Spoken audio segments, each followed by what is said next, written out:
COVID-19 දෙවන රැල්ලේ ව්‍යාප්තියත් සමගම නැවතත් අපේ දරුවන්ට අධ්‍යයන කටයුතු සියල්ල නැගිටලා තියෙනවා. ඒකට අපිට උපකාරයක් වශයෙන් අප ජීව විද්‍යාව විෂය ධාරාවටේ පෙනී සිටින දරුවන් වෙනුවෙන් තමයි මේ වීඩියෝ මාලාව ඔබට ගෙනගෙන එන්නේ.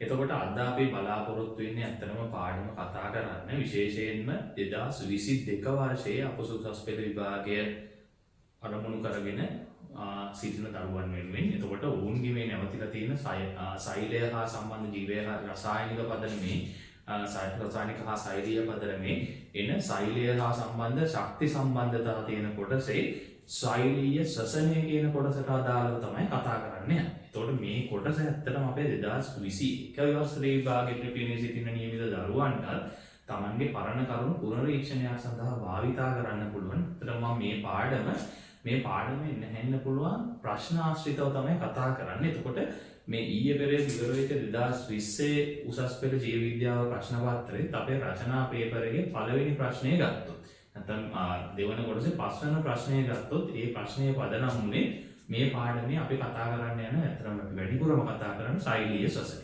ඒකට ඒ ප්‍රශ්නය වුණේ අක්මා සෛලයක සිදුවන සෛලීය ශ්වසනය විස්තර කරන්න. ඒකට ඇත්තට මේ ප්‍රශ්නේ ඉතාමත්ම පහසු ප්‍රශ්නයක්. ඒකේ රචනා ප්‍රශ්න පත්‍රයේ දරුවන්ට ලැබුණු හරියට අර ක්‍රිකට් ක්‍රීඩාවේදී අපි කියන්නේ බැට් කරගෙන ඉඳි ෆුල් ටොස් එකක් දැම්ම කියලා අන්න ඒ වගේ එකක් තමයි. ඒ කියන්නේ මේක ඇත්තටම කතාවක් වගේ මේකේ පියවර ටික අපිට ඔළුවට දාගත්තා නම් කිසිම ආයාසයකින් තොරව මම මේ ක්‍රියා දෙන රටාව ඔබ අනුගමනය කරොත් ඔබට මත වැටහෙයි කිසිම ආයාසයකින් තොරව මේකේ මුළු ලකුණු දෙන පොයින්ට් සියල්ල ලබා ගැනීමට අපිට ලියන්න පුළුවන් ඉතාමත්ම පහසු ප්‍රශ්නයක් බව.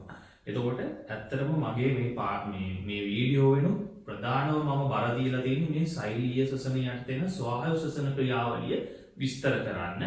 ඒ වගේම මේකේ පාඩමේ සම්පූර්ණතාවය සඳහා මීට අමතරව මම සෛලීය ශ්වසනය කියන්නේ මොකද්ද? එහි ප්‍රධාන ආකාර දෙක මොනවද? ඒ කියන්නේ ස්වායු ශ්වසනය සහ නිර්වායු ශ්වසනය. ඊට පස්සේ අපි අර ප්‍රශ්නයක් සාකච්ඡා කරගෙන ඉන්න ස්වායු ශ්වසන ක්‍රියාවලිය විස්තර කරනවා.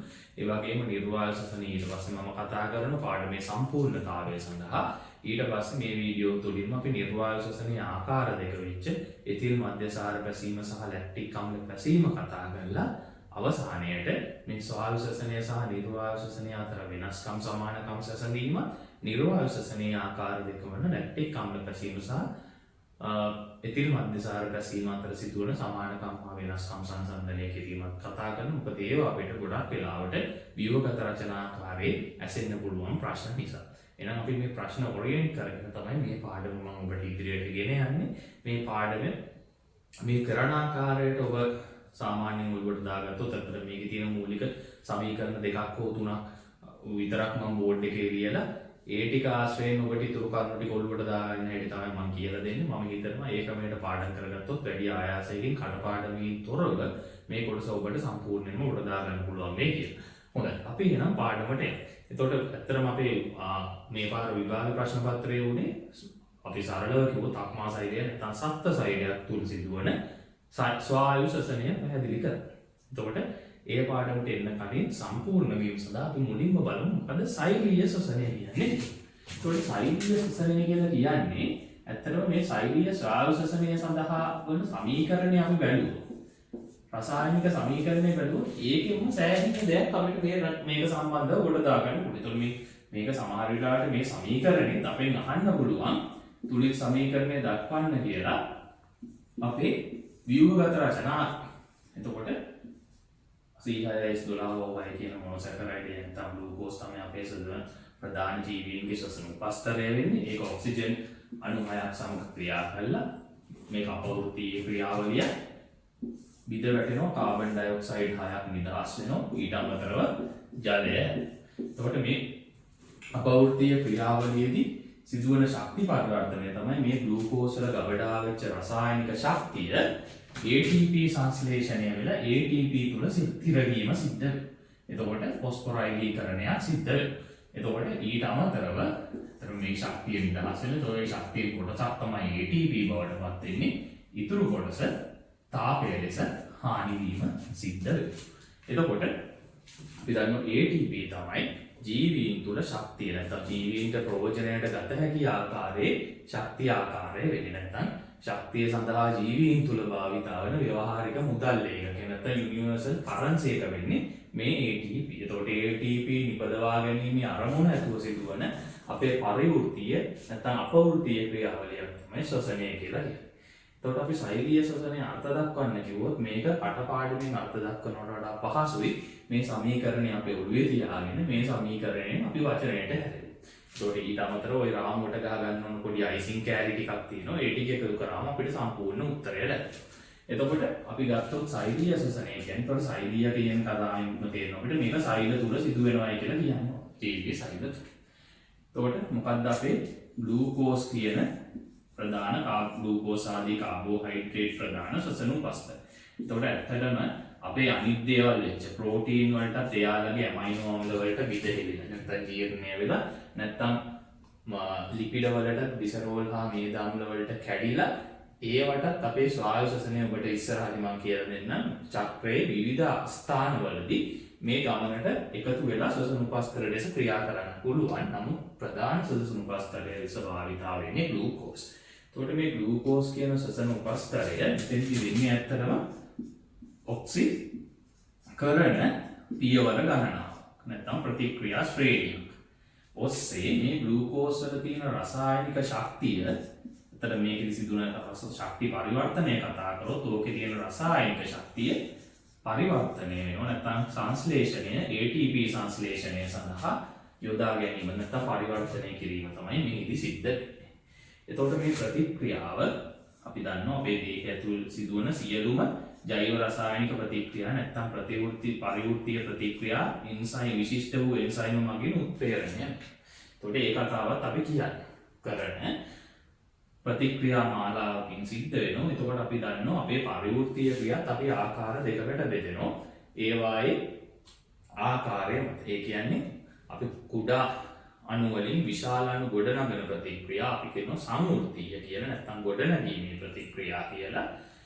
විශාල අණු කඩා විඳ දවන කුඩා අණු ලබා දෙන ආකාරයේ ප්‍රතික්‍රියා අපි කියනවා අපවෘත්තීය ප්‍රතික්‍රියා කියලා. ඒක ශ්වසනයේදී ශ්වසනය ඇවිල්ලා මේ විශාල අණු සාපේක්ෂව කුඩා අණු බවට පත් කිරීමේ නැත්නම් විදෙහිරීමේ නැත්නම් අපවෘත්තීය ප්‍රතික්‍රියා ගණයට තමයි අයිති. එතකොට මෙන්න මේ පොයින්ට්ස් ටික ලියුණා නම් අපේ අර්ථ දැක්වීම 100%ක්ම සම්පූර්ණ වෙනවා. දැන් අපිට ශෛලීය ශ්වසනයේ අර්ථ දක්වන්න කිව්වොත් අපිට කියන්න තියෙන්නේ ශෛලීය ශ්වසනය කියන්නේ සෛල තුළ ග්ලූකෝස් ප්‍රධාන ශ්වසන උපස්ථරවල ඇති රසායනික ශක්තිය. ඔක්සිකරණ ක්‍රියාවලියක් ඔස්සේ පියවරෙන් පියවර නිදහස් කර ATP සංශ්ලේෂණය කිරීම. මේක විශිෂ්ට වූ එන්සයිම් මගින් උත්ප්‍රේරණය වන ප්‍රතික්‍රියා ශ්‍රේණියක් නැත්නම් ප්‍රතික්‍රියා මාලාවක් ඔස්සේ සිදුවන අපවෘත්තීය ක්‍රියාවලිය. ඔන්න ඔය ටික ලියුණා නම් ශෛලීය ශ්වසනය අතුලැස්වීම සම්පූර්ණ වෙනවා. ඊළඟට මේ ශෛලීය ශ්වසනය ඇත්තටම මේ සඳහා ඔක්සිජන් වල අවශ්‍යතාවය නැත්නම් ඔක්සිජන් නැති විටද සිදු වෙන්නේ. නැත්නම් ඔක්සිජන් මත යැපෙනවද නැත්නම් ස්වාධීනව සිදු වෙනවාද කියන එක මත අණුක ඔක්සිජන් නැත්නම් O2 කියන කෙනාගේ බලපෑම මත ආකාර දෙකකට වර්ග කරනවා. ඒ ප්‍රධාන ආකාර දෙක තමයි පළවෙනි දේ ස්වායු ශ්වසනය. අපි ඉංග්‍රීසියෙන් මේකට කියනවා aerobic respiration.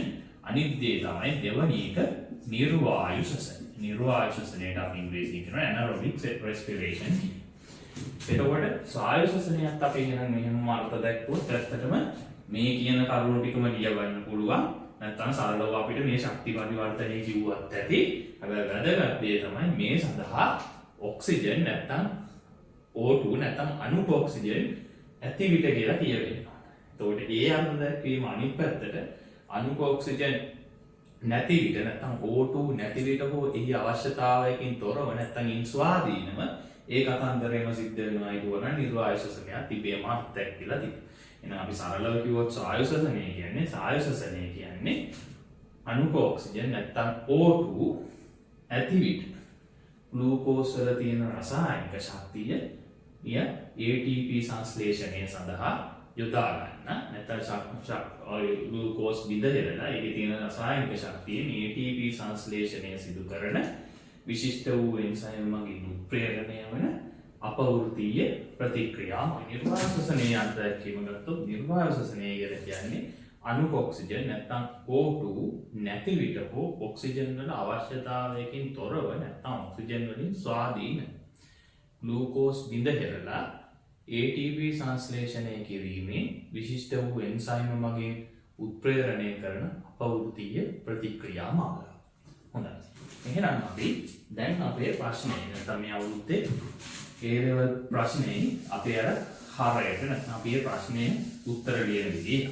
ඒත් මේ ප්‍රශ්නේ මුලින්ම පළවෙනි පියවර විදිහට අපිට ලියන්න තියෙන්නේ මේ සෛලීය ස්වායුසසනීය අර්ථ දැක්වීම. දැන් අපි ඒක කෙලින්ම කතා කරලා ආවා සෛලීය ස්වායුසසනීය කියලා කිව්වේ අණුක ඔක්සිජන් ඇති විට නැත්නම් O2 ඇති විට සෛලය තුල ග්ලූකෝස් ප්‍රධාන ශ්වසන උපස්තර බිඳ හෙළලා නැත්නම් ඔක්සිකරණ ක්‍රියාවලියක් ඔස්සේ පියවරෙන් පියවර ඒවායේ තියෙන රසායනික ශක්තිය නිදහස් කරලා ATP සංශ්ලේෂණය කිරීමේ විශිෂ්ට වූ එන්සයිම මගින් උත්ප්‍රේරණය වන ප්‍රතික්‍රියා මාලාවක් ඔස්සේ සිදුවන අපවෘත්තීය ක්‍රියාවලිය. එතකොට මේ සෛලීය ශ්වසනය නැත්නම් ස්වායු ශ්වසනය ප්‍රධාන පියවර 3කින් සමන්විත වෙනවා. දැන් අපිට තියෙන්නේ ඇත්තටම මෙන්න මේ ස්වායු ශ්වසනයේ ප්‍රධාන පියවර 3 නම් කරලා අන්නේ පියවර 3 එකිනෙක විස්තර කරනවා. එතකොට පළවෙනි පියවර වෙන්නේ ග්ලයිකොලිසිස්. දෙවන පියවර ඇත්තටම මේක කොටස් දෙකකින් සමන්විතයි. ඒ තමයි පයිරුවේට් ඔක්සිකරණය. මේකටම අපි කියනවා සම්බන්ධක එහෙම නැත්නම් අතරමැදි ප්‍රතික්‍රියාව කියලා. හා සිට්‍රික් අම්ල චක්‍රය. මේ සිට්‍රික් අම්ල චක්‍රයටත් අපි කියනවා වෙනත් නම් විදියට ක්‍රෙබ්ස් චක්‍රය. එහෙම නැත්නම් TCA සයිකල් නැත්නම් ත්‍රිත්ව කාබොක්සිලික් අම්ල චක්‍රය කියලා. ඊට පස්සේ තුන්වෙනි දේ තමයි ඔක්සිකාරක ෆොස්ෆොරයිලීකරණය. එහෙමත් නැත්නම් මේකටම අපි කියනවා ඉලෙක්ට්‍රෝන පරිවහන පද්ධතිය. එහෙමත් නැත්නම් ශ්වසන දාමය කියලා. එතකොට අපිට කියන්න තියෙන ඊළඟ පොයින්ට් එක විදිහට ස්වායු ශ්වසනය ග්ලයිපිරිවලින් ග්ලයිකොලිසිය පයිරුවේට් ඔක්සිකරණය හා සිට්‍රික් අම්ල චක්‍රය ඔක්සිකාරක ෆොස්ෆොරයිලීකරණය නැත්නම් ඉලෙක්ට්‍රෝන පරිවහන පද්ධතිය යන පියවර 3කින් සමන්විතයි. ඒතර මේවයි පොඩි සමරියක් මෙතනම දැම්මොත් අපිට කියන්න පුළුවන් ග්ලයිකොලිසිය සිද්ධ වෙන්නේ සෛලප්ලාස්මයේ මෙය ඔක්සිජන් ඇති විට හෝ නැති විට යන දෙආද්‍ය විදිහට නැත්නම් ඔක්සිජන් වල අවශ්‍යතාවයකින් තොරව නැත්නම් ඔක්සිජන් වල ස්වායත්තව සිදු වෙනවා. අනිකුත් පියවර දෙක සිදුවන්නේ ඔක්සිජන් නැති විට පමණයි. ඒ කියන්නේ මේ පියවර දෙක ඔක්සිජන් මත යන්නේ. ඒකෙන් පයිරුවේට් ඔක්සිකරණය හා සිට්‍රික් අම්ල චක්‍රය මයිටොකොන්ඩ්‍රියමේ පූරකය තුලත් ඔක්සිකාරක ෆොස්ෆොරයිලීකරණය එහෙම නැත්නම් ඉලෙක්ට්‍රෝන පරිවහන පද්ධතිය මයිටොකොන්ඩ්‍රියමේ ඇතුළු පටලයේ මියර තුලත් සිදු වෙනවා. ඊට පස්සේ අපි මේ එක් විදිය විස්තර කරගෙන යනවා. ඒකට අපි පළවෙනියටම කතා කරන්නේ නෝ ග්ලයිකොලිසිය සම්බන්ධව. ඒකට ග්ලයිකොලිසිය අපිට මතක තියාගන්න මෙන්න මේ ගැලීම් සටහන ඇඳගත්තා නම් ප්‍රමාණවත්. එතකොට මෙන්න මේක විතරයි ඔබේ ඔළුවේ තියෙන්න ඕනේ. ඊට පස්සේ මේ රාමුවට අපි තොරතුරු එකතු කරන් යෑමක් නැත්නම් මේ ගැලීම් සටහන වචනෙන් විස්තර කිරීම තමයි ග්ලයිකොලිසිය විස්තර කිරීමේ අපේ කොටසේ තියෙන්නේ. එතකොට අපි මෙතන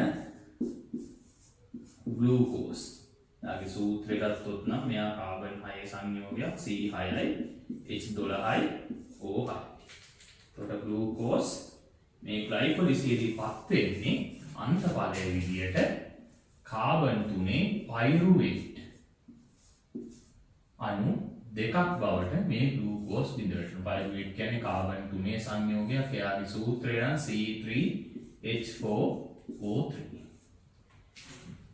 එතකොට මෙන්න මේක තමයි ප්‍රතිඵලය ලෙස ලැබෙන්නේ. එතකොට මේ ක්‍රියාව අවසානයේදී NADH අණු දෙකක් ප්‍රතිඵල ලෙස සෑදෙනවා. ඊට අමතරව ATP අණු දෙකකුත් ප්‍රතිඵල ලෙස අතරම මේක ATP අණු 4ක් අවසානයේ හැදෙනවා. එතකොට අපි ගත්තොත් ඒක සුද්ධ ලාභයේ ATP 2යි ඒක මම එන විදිය කියලා දෙන්න. එතකොට මේකෙදි සිදුවන ක්‍රියාවලිය ගත්තොත් මේකෙදි මේ ATP සංශ්ලේෂණය වෙන්නේ ඔක්සිකාරක ෆොස්ෆොරයිලීක සමාවෙන්න උපස්තරීය ෆොස්ෆොරයිලීකරණයක් තුල. එතකොට උපස්තරීය ෆොස්ෆොරයිලීකරණය කියන්නේ මොකක්ද කියලා අපි මේකේ මුල් කොටසේදී ඇත්තටම මේ පාඩමේ ඕගොල්ලෝනේ සිලබස් එකේ ඉගෙනගෙන තමයි. එතකොට ඕනෑම ෆොස්ෆොරයිලීකරණයක් කියන්නේ ADP අකාබනික ෆොස්ෆේට් සමග එකතු වෙනවා. එඩිනෝසින් ඩයිෆොස්ෆේට් අකාබනික ෆොස්ෆේට් සමග සම්බන්ධ වෙමින් ATP නැත්නම් ඇඩිනෝසින් ට්‍රයිෆොස්ෆේට් සෑදීමේ ක්‍රියාව. පිටික ඇඩිනෝසින් එකක් මෙහෙම දාලා මේක තමයි ඩයිෆොස්ෆේට් අමතර එකක් තියෙනවා. එතකොට මෙන්න මේ දෙක අතර මේක අමතරව මේ ප්‍රශ්නෙට අදාළ නැහැ. මම ඔබට මතක් කිරීමක් විදිහට කියන්නේ මෙන්න මේ බන්ධනයක් හදලා ATP සංශ්ලේෂණය කියන්නේ. එතකොට මේ ATP සංශ්ලේෂණ මේ ක්‍රියාවලියේදී මේට අවශ්‍ය ශක්තිය දෙන්නේ කවුද කියන එක මත. ශක්තිය සපයන්නේ කොහොමද කියන එක මත තමයි අපි මේ ෆොස්ෆොරයිලීකරණයේ ආකාරවලට බෙදන්නේ. එතකොට මේ වගේ ෆොස්ෆොරයිලීකරණ ආකාර තුනක් අපේ සිලබස් එකේ තියෙනවා. ඒ තමයි ප්‍රභා ෆොස්ෆොරයිලීකරණය. ප්‍රභා ෆොස්ෆොරයිලීකරණයේදී නම් සූර්ය ශක්තිය භාවිතා කරලා තමයි මේ ADP අකාබනික ෆොස්ෆේට් සමග එකතු වෙලා ATP නිපදවන්නේ.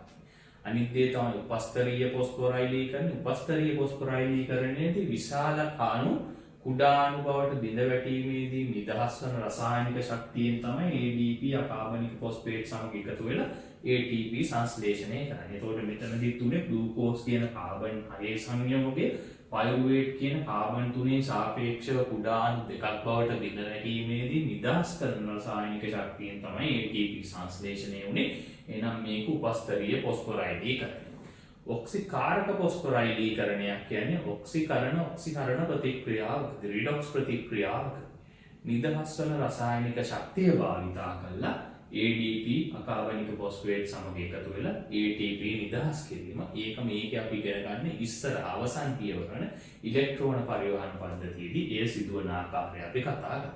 එහෙනම් ග්ලයිකොලිසිසයේදී සිද්ධ වෙන්නේ ග්ලූකෝස් පයිරුවේට් බවට පත් වීමේදී ඒ කැඩීමේදී විදීමේදී නිදහස් වන රසායනික ශක්තිය යොදාගෙන උපස්තරීය ෆොස්ෆොරයිලීකරණයක් සිදු වෙලා තමයි ATP නිපදවන්නේ. එතකොට ඇත්තටම මේකේදී නම් මේ ක්‍රියාවලිය තුළ සමස්ත ක්‍රියාවලියේදී ATP අණු 4ක් නිපදවීම සිද්ධ වෙනවා.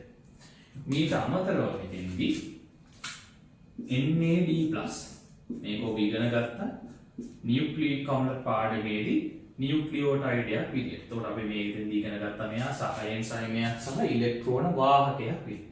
මෙන්න මේ NAD+ කියන ඉලෙක්ට්‍රෝන වාහකය නැත්තම් සහයෙන් සයමය මෙයා මේ වෙලාවේ තියෙන ඔක්සිකරණය වූ අවස්ථාවේ. එතකොට මේ ක්‍රියාවලියේදී මේ ග්ලූකෝස් පයිරුවේට් බවට බිඳ වැටීමේදී නිදහස් වන ඉලෙක්ට්‍රෝන සහ H+ යොදා ගන්න. මේ NAD+ අණු දෙක ඔක්සිහරණයට ලක් වෙනවා. ඔක්සිහරණයට ලක් වෙලා NADH අණු දෙක ප්‍රතිඵල ලෙස ලැබෙනවා.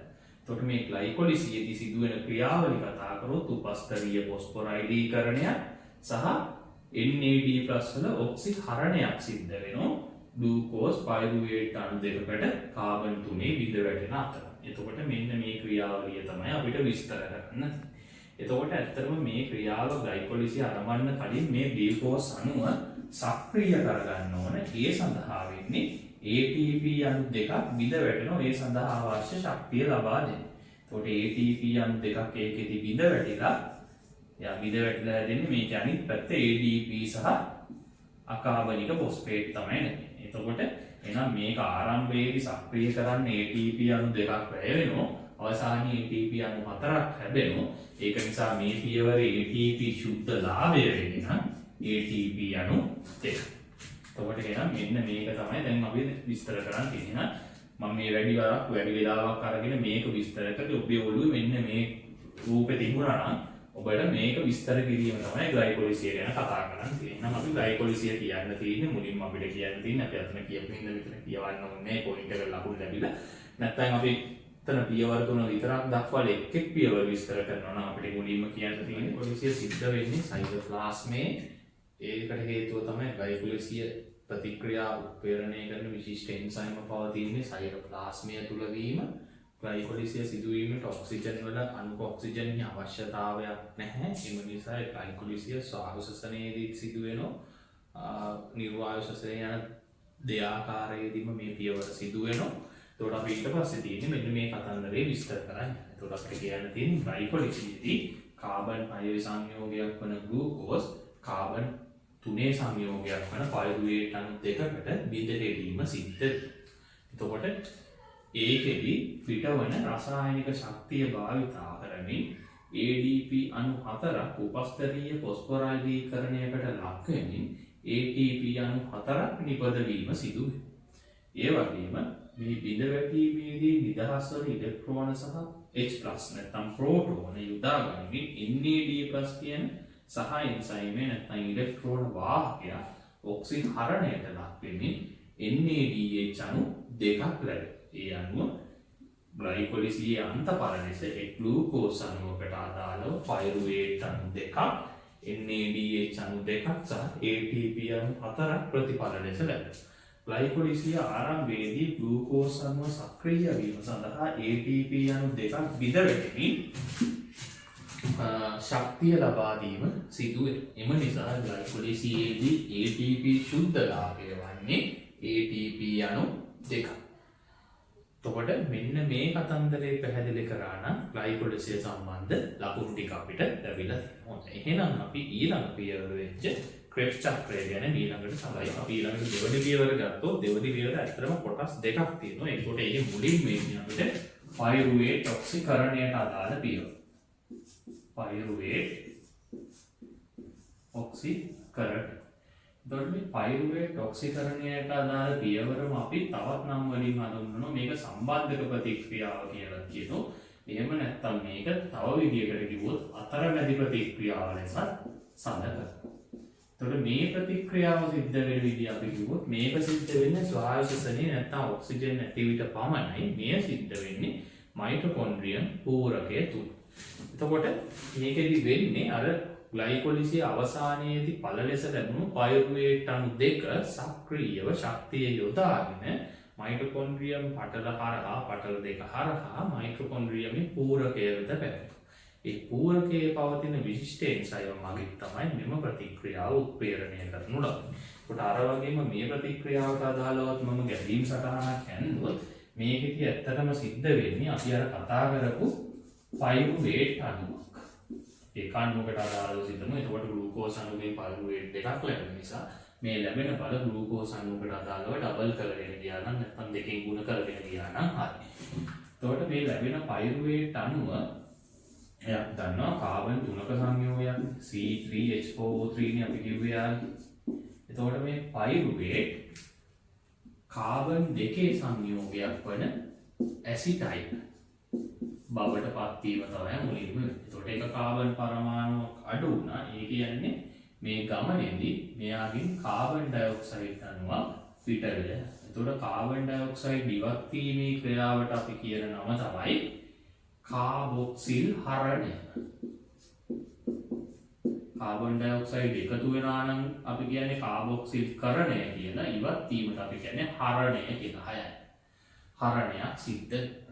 ඊට පස්සේ මේ හැදිච්ච ඇසිටයිල් දෙවනි පියවරේදී සහ එන්සයිම A කියලා කෙනෙක් ඉන්නවා. අපි ඉංග්‍රීසියෙන් නම් කියන්නේ කොඑන්සයිම් A කියලා. එතකොට කොඑන්සයිම් A සමග එකතු වෙලා අවසාන ඵලය ලෙස ඇසිටයිල් CoA නැත්නම් ඇසිටයිල් සහ එන්සයිම් A කියන කාබන් දෙකේ සංයෝගය ප්‍රතිඵල ලෙස ලබා දෙනවා. ඊට අමතරව මේ පයරුවේට් මේ ඇසිටයිල් බවට පත් වීමේදී මීට අමතරව ඔක්සිකරණ ක්‍රියාවලියක් වෙනවා. අර ග්ලයිකොලිසියේදී වගේම ඉලෙක්ට්‍රෝන H+ පිට කරමින් එතකොට මේ ඉලෙක්ට්‍රෝන H+ ලබා ගන්න පුද්ගලයා විදියට නැත්නම් ඔක්සිජන් කාරකයා විදියට ක්‍රියා කරන්නේ අර කලින් කතා කරපු NAD+ කියන සහ එන්සයිම්. එතකොට ඒක එක අණුවක් මෙතෙන්දී ඔක්සිහරණයට ලක් වෙමින් NADH අණු එකක් ලබා දෙනවා. එතකොට මේ අපි කතා කරේ එක පයරුවේට් අණුවකට අදාළවයි. එතකොට අපි දන්නවා ග්ලයිකොලිසියේ ප්‍රතිඵල ලෙස පයරුවේට් අණු අපිට දෙකක් ලැබෙනවා. එහෙනම් ග්ලයිකොලිසිය අවසානයේදී ඇසිටයිල් දෙකක් ලැබෙන අවසන් වෙන්නේ මෙතරනේ අන්තපර ලෙස ඇසිටයිල් සහ එන්සයිම් මේ අණු දෙකකුත් ඊට අමතරව කාබන් ඩයොක්සයිඩ් අණු දෙකකුත් මේ කාබොක්සිල් හරණයට අදාළව ඊට අමතරව NADH අණු දෙකකුත් අපිට පළ ලෙස ලැබෙනවා. එහෙනම් අපිට මෙන්න මේ කතන්දරේ වචනයෙන් විස්තර කරන්න තමයි පයිරුවේට් ඔක්සිකරණය යත්තේ තියෙන්නේ. අපි විස්තර අපිට කියන්න තියෙන්නේ අර කතන්දරේ මුලින්ම කිව්වා මේක සිද්ධ වෙන්නේ මයිටොකොන්ඩ්‍රියම් පූරකයේ ඔක්සිජන් ඇති විට නැත්නම් ස්වායු ශ්වසනයේදී පමණයි. මෙහි ඇති මයිටොකොන්ඩ්‍රියම් පූරකයේ ඇති විශිෂ්ට එන්සයිම් මගින් මේ ප්‍රතික්‍රියාව උත්ප්‍රේරණය කරනවා. එතකොට ග්ලයිකොලිසිසයේ අන්තඵල ලෙස ලැබුණු කාබන් 3 සංයෝගයක් වන පයිරුවේට් ශක්තිය යොදාගෙන සක්‍රියව මයිටොකොන්ඩ්‍රියමේ පටල දෙක හරහා මයිටොකොන්ඩ්‍රියම් පූරකයට පැමිණෙනවා. එසේ පැමිණි පයිරුවේට් පළමුව කාබන් ඩයොක්සයිඩ් අණුවක් ඉවත් කරමින් නැත්නම් කාබොක්සිල් හරණය යන ක්‍රියාවලියට ලක් වෙමින් ඇසිටයිල් කාබන් දෙකේ ඇසිටයිල් කියන සංයෝගය බවට පත් වෙනවා. මේ ක්‍රියාවේදී පයිරුවේට් ඔක්සිකරණයට ලක් වෙනවා. ඒ විට පිටවන ඉලෙක්ට්‍රෝන සහ H+ යොදා ගනිමින් NAD+ කියන සහ එන්සයිම් ඔක්සිහරණයට ලක් වෙමින් NADH නිපදවනවා. විශේෂ ඇදුණු කාබන් දෙකේ සංයෝග වන ඇසිටයිල් සහ එන්සයිම් A සමග එකතු වෙමින් ඇසිටයිල් සහ එන්සයිම් A ඇසිටයිල් CoA කියන කාබන් දෙකේ සංයෝගය ලබා මේ අනුව පයිරුවේට් අණු දෙකකට අදාළ නැත්නම් ඒක ග්ලූකෝස් අණුවකට අදාළව සිදුවොත් මේ ප්‍රතික්‍රියාවේ අන්තඵල ලෙස ඇසිටයිල් සහ එන්සයිම් මේ අණු දෙකක් කාබන් ඩයොක්සයිඩ් අණු දෙකක් සහ NADH අණු දෙකක් ප්‍රතිඵල ලෙස ලැබෙනවා. එතකොට මේ ඇසිටයිල් ප්‍රතිඵලය ලෙස ලැබෙන ඇසිටයිල් සහ එන්සයිම් A සිට්‍රික් අම්ල චක්‍රය නැත්නම් ක්‍රෙබ්ස් චක්‍රයේදී ඔක්සලෝ ඇසිටේට් සමග එකතු වෙමින් කාබන් 6 සංයෝගයක් වන සිට්‍රික් අම්ලය සෑදීමට දායක.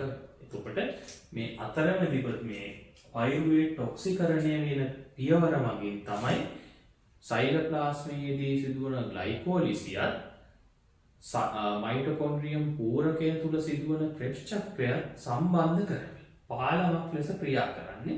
එම නිසා මේට සම්බන්ධක ප්‍රතික්‍රියාව එහෙම නැත්නම් අතරමැදි ප්‍රතික්‍රියාව කියන නම ලබා දීලා තියෙනවා. හොඳයි. එහෙනම් අපි ඊළඟට ක්‍රෙබ්ස් චක්‍රය පිළිබඳව කතා කරමු. අපි ගත්තොත් මේ ක්‍රෙබ්ස් චක්‍රය කියන එක මේක එනිසා පොඩි ගැලීම් සටහනකින් දැනගත්තා නම් ඇති. අතරම අපි ඊළඟට මේ රූපේ විස්තර කරන්නේ ඒක නිසා. එතකොට මේකෙදි ඔක්සලෝ ඇසිටේට් OAA කියලා ගමුකෝ. මෙයා කාබන් 4 සංයෝගයක්. මෙයාට කියන්නේ ඔක්සලෝ ඇසිටේට්.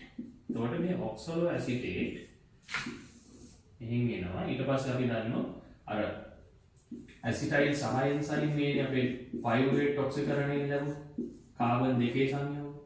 එතකොට මේ ඇසිඩ් කාබන් දෙකේ සංයෝගය මේක අපි අර අතරමැදි නැත්නම් සම්බන්ධක ප්‍රතික්‍රියාවෙන් එයා ඔක්සලෝ ඇසිටේට් කියන කාබන් 4 සංයෝගයත් එක්ක එකතු වෙලා හදන කාබන් 6 සංයෝගයක් වෙන මේකේ ප්‍රථම ස්ථායී ඵලය නැත්නම් අපිට වැදගත් ඵලය වෙන සිට්‍රික් අම්ල. සිට්‍රික් අම්ල වෙන කාබන් 6 සංයෝගයක්. මෙයාගේ කාබොක්සිලික් කාණ්ඩ COOH කාණ්ඩ 3ක් තියෙනවා. ඒක නිසා මේක ත්‍රිත්ව කාබොක්සිලික් අම්ලයක් නැත්නම් ට්‍රයි කාබොක්සිලික් ඇසිඩ් එකක් කියලා අපි කියනවා. ඊට පස්සේ මේක නැවත පියවර ගණනාවක් ඔස්සේ ඇවිල්ලා මේ කාබන් 4 ඔක්සලෝ ඇසිටේට් පුනර්ජනනය කිරීම නැත්නම් ප්‍රතිචක්‍රීකරණය කිරීම තමයි මේ චක්‍රයේදී සිදු වෙන්නේ. ඒතර අපි දන්නෝනේ චක්‍රයක් කියන්නේ රවුමට යනවා කියන්නේ නේද? නැවත ඔක්සලෝ ඇසිටේට් පුනර්ජනනය කිරීම තමයි මෙතෙන්දී සිද්ධ වෙන්නේ. එතකොට මේ ක්‍රියාවලියේදී මේ ඇසිටයිල් CoA ඇවිල්ලා ඔක්සලෝ ඇසිටේට් සමග සම්බන්ධ වෙද්දී අර අපි දැක්කා පයිරුවේට් ඔක්සිකරණයේදී සහ එන්සයිම් මේ අවශ්‍ය වුණ ඇසිටයිල් සමග බැඳෙන. එහෙනම් මේ ක්‍රියාවලිය නැවතත් කරන්න අකණ්ඩව ඇසිටයිල් සහ එන්සයිම් ලැබෙන්න ඕනේ. ඒ නිසා මෙතෙන්දී නැවතත් ඇසිටයිල් සහ එන්සයිම් වලින් ඇසිටයිල් කාණ්ඩය මෙතන තියලා සහ එන්සයිම් ඉවත් වෙලා. එතකොට සිට්‍රික් අම්ලයට ඔක්සලෝ ඇසිටේට් සමග ඇසිටයිල් සහ එන්සයිම් එකේ කාබන් දෙකේ ඇසිටයිල් කාණ්ඩය තමයි එකතු වෙන්නේ. ඒකට කාබන් 4යි කාබන් 2යි එකතු වෙලා කාබන් 6 සිට්‍රික් අම්ලය ලබා දෙන අතරම සහ එන්සයිම් නිදහස් වෙනවා. මේ නිදහස් වෙන සහ එන්සයිම් නැවත ගමන් කරනවා අපේ පයිරුවේට් ඔක්සිකරණයෙන් ලැබෙන ඇසිටයිල් කොටසට එකතු වෙලා ඒ ක්‍රියාවලිය සම්පූර්ණ කිරීම සඳහා. එතකොට සිට්‍රික් අම්ලයේ කාබන් 6යි ඔක්සලෝඇසිටේට් කාබන් 4යි කාබන් දෙකක අඩුවක් තියෙනවා. එහෙනම් මොකද්ද වෙලා තියෙන්නේ මේකේ පියවර දෙකකදී කාබන් ඩයොක්සයිඩ් නිදහස් වෙනවා. එතකොට ඉස්සෙල්ලා කාබන් 5 අස්ථායී බලයක් ඇති වෙනවා. ඊට පස්සේ නැවත වාරයක් ආයි පාරක් මෙතන කාබන් ඩයොක්සයිඩ් අණුවක් ඉවත් වෙමින් කාබන් 4 සංයෝගයක් ඇතිවීම තමයි මේකෙදි සිද්ධ වෙන්නේ. එතකොට අවසානයේ කාබන් ඩයොක්සයිඩ් 4 බලයක් නැවත ඔක්සිකරණය වීම වලට වාජනය වෙලා ඔක්සලෝඇසිටේට් ලැබෙනවා. එතකොට කාබන් ඩයොක්සයිඩ් ඉවත් වීම අපි කතා කරා. ඒ ක්‍රියාවලියට කියන නම තමයි කාබොක්සිල් හරණය. එහෙනම් කාබොක්සිල් හරණය පියවර දෙකකදී සිද්ධ වෙනවා අපේ ක්‍රෙබ් චක්‍රය තුළ. ඊට අමතරව මේකෙදී මේ අපි දන්න කාබන් 6 විශාල අණුවක් කාබන් 4කට නැවත කැඩෙද්දී එහෙනම් ෆොස්ෆොරයිලීකරණයක් සිදු වුණොත් විශාල අණු කුඩා අණු වලට කැඩෙද්දී පිටවන රසායනික ශක්තිය යොදාගෙන ATP ADP ATP බවට පත් වීම අපි කියන්නේ උපස්තරීය ෆොස්ෆොරයිලීකරණය. එතකොට මෙතෙන්දී උපස්තරීය ෆොස්ෆොරයිලීකරණ එකක් සිද්ධ වෙලා ADP අකාබනික් ෆොස්ෆේට් සමග එකතු වෙමින් ATP අණුවක් සෑදීම සිද්ධ වෙනවා. ඒ කියන්නේ මෙතන කාබොක්සිල් හරණයට අමතරව උපස්තරීය ෆොස්ෆොරයිලීකරණය කියන ක්‍රියාවලිය සිද්ධ වෙනවා. ඒ වගේම මේ චක්‍රය ඇතුලේ පියවර 3ක එකවර නෙවෙයි පියවර 3කදී මොකද මම මේව දැක්වීමේ පහසුවට මෙහෙම ලියනවා. මොකද මේක ඔයාලා මතක තියාගන්න අවශ්‍ය නැහැ. මේ දලව සටහනකින් දැනගත්තාම ඇති P1 පයිරුවේට් අණුවකට නැත්නම් එක ඇසිටයිල් ලේයර් CoA අණුවකට අදාළව පියවර 3ක් හරි. NAD අණු 3 NAD+ අණු 3 ඔක්සි හරණයට ලක් වෙනවා. ඒ කියන්නේ මෙතන නිදහස් කරන ඉලෙක්ට්‍රෝන හා ප්‍රෝටෝන ලබා ගනිමින් NADH අණු 3ක් සංශ්ලේෂණය වීම සිදු වෙනවා. ඒ වගේම මෙතන තව සහ එන්සයිමයක් එනවා අපිට FAD+ කියන. ඒත් ඔයාලට මතක ඇති අර නියුක්ලියෝටයිඩ් ගැන ඉගෙන ගනිද්දී අපි අර RNA රයිබෝස් හා ඩිऑක්සිරයිබෝස් නියුක්ලියෝටයිඩ් වලට අමතරව ADP NAD FAD ආදී නියුක්ලියෝටයිඩ් කීපයක් ඉගෙන ගත්තා. එතකොට FAD කියලා කෙනෙක් ඉන්නවා. එතකොට FAD ඔක්සිහරණයට ලක් වෙමින් FADH2 කියලා ඔක්සිහරණයට ලක් වූ සහ එන්සයිම් ප්‍රභේදයක් බවට පත් වෙනවා. එහෙනම් ක්‍රියාවලිය කතා කරොත් ක්‍රෙබ් චක්‍රයේදී කාබොක්සිල් හරණ දෙකක් වෙනවා. ඔක්සිහරණ පියවර 4ක් සිද්ධ වෙනවා. එතකොට ඒ සහ එන්සයිම් ඔක්සිහරණය වීම පියවර 4කට සිදු වෙනවා. ඒ පියවර 3කදීම NAD+ කියන සහ එන්සයිමය තමයි ඔක්සිහරණයට ලක් වෙලා NADH ලැබෙන්නේ. එක පියවරකදී FAD+ ඔක්සිහරණයට ලක් වෙලා FADH2 ලබා දෙනවා. මීට අමතරව උපස්තරීය ෆොස්ෆොරයිලීකරණයක් සිද්ධ වෙලා ATP සංශ්ලේෂණයකුත් සිදු වෙනවා. එතකොට මේ අපි කතා කරේ එක ඇසිටයිල් CoA අණුවක් ආවම සිද්ධ වෙන ක්‍රියාව. එතකොට අපි දන්නවා ග්ලූකෝස් අණුවක් පයිරුවේට් අණු දෙකකට විදින පයිරුවේට් එක අණුවකින් ඇසිටයිල් CoA අණු එකක් ලැබෙනවා. යනවා පයිරුවේට් අණු දෙකකට හේතුවත් ඇසිටයිල්ලා දෙන්නේ එකක්. එහෙනම් එක ග්ලූකෝස් අණුවකින් ලැබෙන ප්‍රතිපද ක්‍රෙබ් චක්‍රය හරහා ගමන් කරොත් මේ සියලුම දේවල් ඩබල් වෙන්නේ. එහෙනම් අපිට ක්‍රෙබ් චක්‍රයේදී ලැබෙන දේවල් කතා කරොත් සරලව එක ග්ලූකෝස් අණුවක් සඳහා නම් අවසානයේදී NADH අණු 6ක් ලැබෙනවා. FADH2 අණු දෙකක් ලැබෙනවා.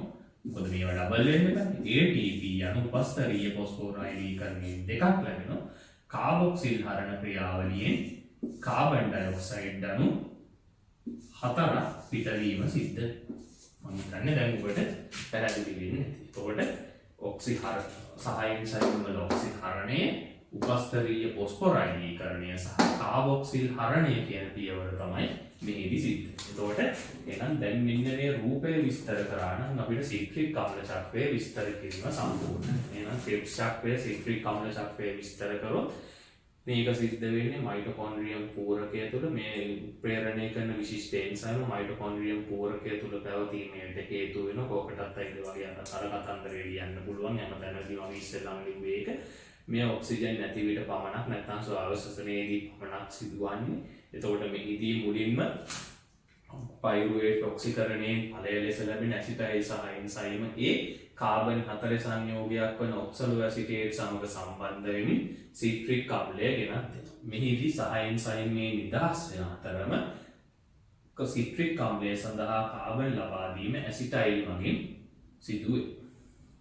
සිට්‍රික් අම්ලය තමයි මෙහි සෑදෙන ප්‍රථම ස්ථායි ප්‍රධාන ඵලය වෙන්නේ. ඒ සිට්‍රික් අම්ලය ප්‍රථම ඵලය නිසා ඒ නමින් මේ ක්‍රෙබ්ස් චක්‍රය සිට්‍රික් අම්ල චක්‍රය ලෙස හඳුන්වනවා. සිට්‍රික් අම්ලය කාබොක්සිලික් කාණ්ඩ 3කින් සමන්විත වෙනවා. මෙය ට්‍රයිකාබොක්සිලික් නැත්නම් ත්‍රිත්ව කාබොක්සිලික් අම්ල චක්‍රය ලෙස හඳුන්වනවා. මෙහි ප්‍රතික්‍රියා සහ එන්සයිම රාශියක් හඳුනාගත් විද්‍යාඥයා හාන්ස් ක්‍රෙබ්ස් කියන විද්‍යාඥයා සමග ක්‍රෙබ්ස් චක්‍රය ලෙස හඳුන්වනවා. මෙසේ සැලකුණු සිට්‍රික් අම්ලය පියවර ගණනාවක් ඔස්සේ නැවත කාබොක්සිල් හරණ සහ අනෙකුත් ඔක්සිකරණ ක්‍රියාවලීන්ට ලක් වෙමින් නැවතත් කාබන් 4 සංයෝගයක් වන ඔක්සලෝ ඇසිටේට් ලබා දීම ක්‍රෙබ්ස් චක්‍රය නැත්නම් ක්‍රෙබ්ස් චක්‍රය තුලදී සිදුවේ. එතකොට මෙහිදී පියවර දෙකකදී පළමුව කාබෝන් ඩයොක්සයිඩ් එක් පියවරකදී පිට කරමින් කාබොක්සිල් හරණයට ලබා දෙමින් කාබන් 5 සංයෝගයකුත් අනතුරුව තවත් කාබන් ඩයොක්සයිඩ් අණුවක් නිදහස් කරමින් කාබොක්සිල් හරණයට ලබා දෙමින් කාබන් 4 සංයෝගයක් බවට අවසානයේදී ඔක්සලෝ ඇසිටේට් බවට පත් වීමත් සිදු වෙනවා. නම් කාබොක්සිල් හරණ පියවර දෙකකදී සිදුවේ.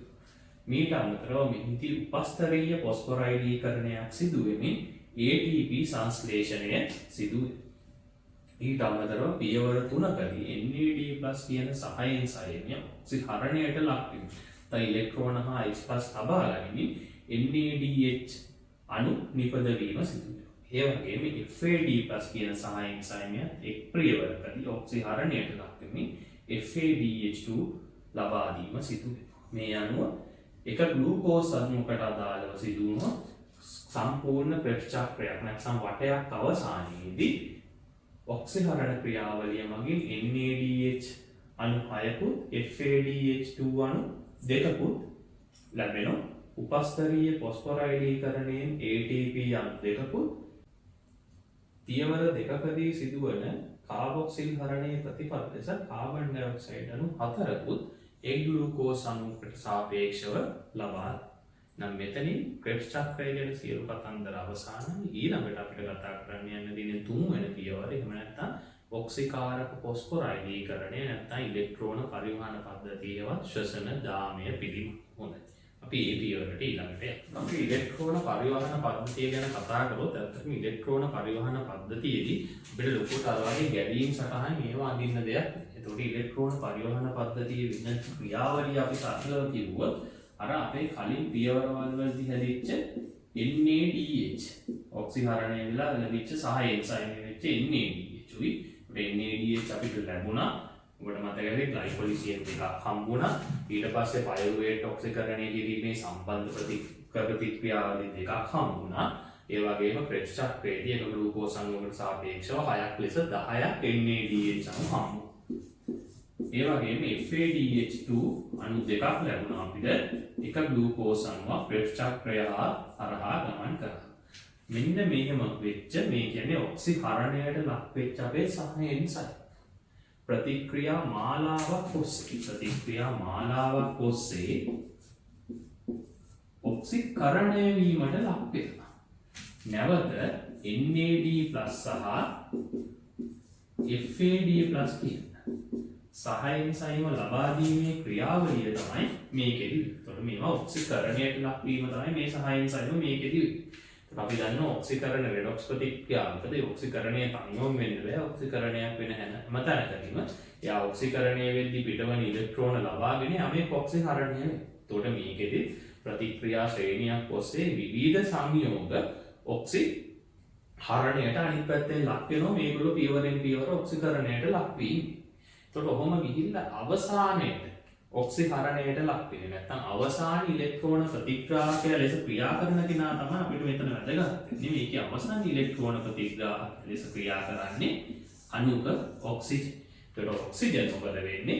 මේ අවසානයේදී මේව ඔක්සිකරණය වීමේදී නිදහස් කරන ඉලෙක්ට්‍රෝන සහ H+ යොදා ගනිමින් නැත්නම් ප්‍රෝටෝන සමග සම්බන්ධ වෙමින් අන්තඵලය ලෙස ජලය ලබා දෙනවා.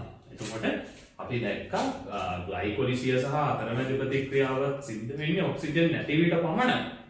නමුත් ඒ වයිදී ප්‍රතික්‍රියකයක් ලෙස ඔක්සිජන් සහභාගී වුන්නේ නැහැ. නමුත් මෙතෙන්දී ඉලෙක්ට්‍රෝන ප්‍රතිග්‍රාහකයක් ලෙස නැත්නම් ප්‍රතික්‍රියකයක් ලෙස සක්‍රියව මේ වැඩේට ඔක්සිජන් සහභාගී. එතකොට මේකේ අවසාන ඉලෙක්ට්‍රෝන ප්‍රතිග්‍රාහකය වෙන්නේ අකාබනික සංයෝගයක් වෙන අණුක ඔක්සිජන්. එතකොට ඒකත් මතක තියාගන්න. මොකද MCQ වල මේ කතන්දරේ ඇහෙන නිසා. එතකොට මේක සිද්ධ වෙන්නේ මයිටොකොන්ඩ්‍රියම ඔබට මතක ඇති පිටපතලයේ හරි සුමුදුයි ඇතුල් පටලය නම් මෙන්න මේ වගේ ඇතුළට නෙරලා ඇති කර මියර කියලා වෙනවා. එතකොට මේ මියර නිසා මේකේ පෘෂ්ඨ වර්ග ඵලය වැඩි වෙලා තියෙනවා. මෙන්න මේ මියර තුල තමයි මේ කතන්දරේ සිද්ධ වෙන්නේ. එතකොට මේකෙදි විවිධ ඉලෙක්ට්‍රෝන වාහකයෝ නැත්නම් ඉලෙක්ට්‍රෝන හුවමාරුකට සඳහා වෙන වාහක අණු මේ සඳහා සහභාගී වෙනවා. එතකොට මේ වාහක අණු ඇතමේ ප්‍රෝටීන වෙනවා. අතමේ ප්‍රෝටීන නොවන සංයෝගات. එතකොට සයිටෝක්‍රෝම් කියන ප්‍රෝටීන සංයෝගය විශේෂයෙන් මේ ඉලෙක්ට්‍රෝන වාහකයක් ලෙස මේකෙදි වැදගත් වෙනවා. එතකොට මේකත් විශිෂ්ට වූ එන්සයිම් මේ මියරවල තියෙන විශිෂ්ට වූ එන්සයිම් මගින් උත්ප්‍රේරණය වෙන ප්‍රතික්‍රියා මාලාවක් නැත්නම් ප්‍රතික්‍රියා ශ්‍රේණියක් කැස්කේඩ් එකක් ඔස්සේ තමයි මේකත් සිද්ධ වෙන්නේ. එතකොට මේ ක්‍රියාවලියේදී එක රවුමක් සම්පූර්ණයෙන්ම ගිහිල්ලා NADH අණුවක් NAD+ බවට පත් වීමේදී ආසන්නව ATP 2.5 අණු නිපදවනවායි කියලා ගණන් බලා තියෙන. එතකොට මේකෙදි වෙන්නේ ඔක්සිකාරක ෆොස්ෆොරයිඩීකරණය. මොකද ඔක්සිකරණය වීමේදී ඔක්සිකරණ ඔක්සිහරණ ප්‍රතික්‍රියාවලදී පිටවන ශක්තිය යොදාගෙන යමෙක් ඔක්සිකරණය වෙනවද අපි ඒකට කියනවා ඔක්සිකාරක ෆොස්ෆොරයිඩීකරණයක්. එතකොට ඒක NADH අණුවකට සාපේක්ෂව ATP අණු 2.5කුත් එකේ FAD+ අණු DH2 අණුවක් ඔක්සිකරණය වීමේදී ආසන්නව ATP අණු 1.5කුත් හැදෙනවායි කියලා හොයාගෙන තියෙනවා. ඒ අනුව අපි කතා කරොත් අපි දැක්කා NADH අණු 10ක් ලැබුණානේ. කොහොමද 10 ලැබුණේ? අපේ ග්ලයිකොලිසියෙන් ලැබුණා 2ක්.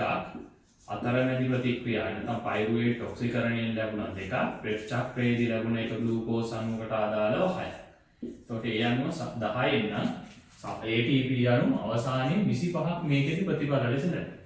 ඒ වගේම FADH අපි ප්‍රෙප් චක්‍රයේදී දැක්කා 2ක් ලැබෙනවා. එතකොට එහෙනම් FADH2 ඔක්සිකරණය වීමේදී අපිට ග්ලූකෝස් අණුවකට අදාළව ATP අණු 3ක් ලැබෙනවා. ඒ අනුව සායුෂ ඉලෙක්ට්‍රෝන පරිවහන පද්ධතිය ඔක්සිකාරක ෆොස්ෆොරයිඩීකරණයෙන් ATP අණු 28ක්ම සෑදීමට දායක වෙනවා. ඒකට අපි ස්වායුෂසනයේ පියවර ගත්තොත් ග්ලයිකොලිසියේදී ATP අණු 2ක් 4ක් හැදුනාට 2යි සුද්ධලාභය ලෙස ලැබුණේ. ක්‍රෙබ්ස් චක්‍රයේදී පස්තරීය ෆොස්ෆොරයිඩීකරණය උත් ATP අණු 2යි ලැබුණේ. නමුත් මේක තමයි ඇත්තටම එතකොට ATP නිපදවීම අතින් නැත්නම් ශක්ති පරිවර්තන කාර්යක්ෂමතාවය අතින් ඉහළම පියවර. මොකද මේකෙදී ATP අණු සාපේක්ෂ විශාල සංඛ්‍යාවක් එහෙම නැත්නම් 28ක් ප්‍රතිඵල ලෙස ලැබෙන නිසා. ඒකෝඩින් නම් මෙන්න මේ විස්තරය තමයි අපිට ඉලෙක්ට්‍රෝන පරිවහන පද්ධතිය යටතේ විස්තර කරන්න තියෙන්නේ. නම් අපි ඉලෙක්ට්‍රෝන පරිවහන පද්ධතිය විස්තර කළොත් අපි අර කියන වගේ ආරම්භය ගන්නවා. මේක සිදුවන ස්ථානය වෙන්නේ මයිටොකොන්ඩ්‍රියාවේ ඇතුළු පටලයේ තියෙන මියර තුල. එතකොට මේ ඇතුළු පටලයේ නැමුම් සහිත වෙලා මියර ඇති කරගනිමින් මේ සඳහා වන වැඩි පුෂ්ටික වර්ග ශේෂ්ඨ ඵලයක් සපයලා තියෙනවා. මේ විශිෂ්ට වූ එන්සයිම් මගින් ප්‍රේරණය වෙනවා. ඒ මේ එන්සයිම මේ මියර තුල පවතිනවා. මීට අමතරව මෙහිදී ඉලෙක්ට්‍රෝන වාහක නැත්නම් ඉලෙක්ට්‍රෝන හා ප්‍රෝටෝන පරිවහනය සඳහා වැදගත් වන ප්‍රෝටීන හා ප්‍රෝටීන නොවන වාහක අණු රැසක් මේ සඳහා දායක වෙන. ඒතර ප්‍රෝටීනමය වාහක අණුවක් සඳහා සයිටෝක්‍රෝම් අපිට උදාහරණයක් ලෙස දක්වන්න පුළුවන්. මේ ක්‍රියාවලියේදී සිදුවෙන්නේ ඔක්සිකාරක ෆොස්ෆොරයිඩීකරණයක්. තවදුරටත් විස්තර කළොත් ග්ලයිකොලිසිය අතරමැදි ප්‍රතික්‍රියාව සහ ප්‍රෙප් චක්‍රයේදී සෑදුණු ඔක්සිහරණයට ලක් වෙච්ච සහ එන්සයිම් ලෙස වුණ NADH හා FADH2 ප්‍රතික්‍රියා මාලාවක් ඔස්සේ ඔක්සිකරණයට ලක් වෙමින් NAD+ හා FAD+ නැවත පුනර්ජනනය ප්‍රතිචක්‍රීකරණය සිදු වෙනවා. එහිදී පිටවන ශක්තිය යොදාගෙන අනෙකුත් සංයෝග ඔක්සිහරණයට ලක් වෙමින් ඔක්සිකාරක ෆොස්ෆොරයිඩීකරණය කරා ATP සංශ්ලේෂණය සිදු වෙනවා. මෙහිදී අවසන් ඉලෙක්ට්‍රෝන ප්‍රතිග්‍රාහකය ලෙස ක්‍රියා කරන්නේ ඔක්සිජන් ඉලෙක්ට්‍රෝන හා H+ ප්‍රතිග්‍රහණය කරමින් අවසානයේදී ජලය සාදනවා. මෙහි ඔක්සිජන් නැති විට පමණක් සිදු වෙනවා. එසේම මෙහි ප්‍රතික්‍රියකයක් ලෙසත් ඔක්සිජන් සහභාගී වෙනවා. මේ ප්‍රතික්‍රියාව අවසානයේදී එක NADH අණුවක් සම්පූර්ණයෙන් ඔක්සිකරණය වෙන විට ATP අණු 2.5කුත් එක FADH2 අණුවක් සම්පූර්ණ ඔක්සිකරණය FAD+ අණු ATP අණු 1.5කුත් ලබා ඒ අණුව ස්වායු ශ්වසනයේ සම්පූර්ණයේදී මේක ග්ලූකෝස් අණුවකට අදාළව ATP අණු 28ක් සෑදීම සිදු වෙනවා. අපිට ස්වායු ශ්වසනයේ පියවර අතරින් වැඩිම ATP අණු සංඛ්‍යාවක් ලබා දෙන්නේ මෙම පියවරේදී.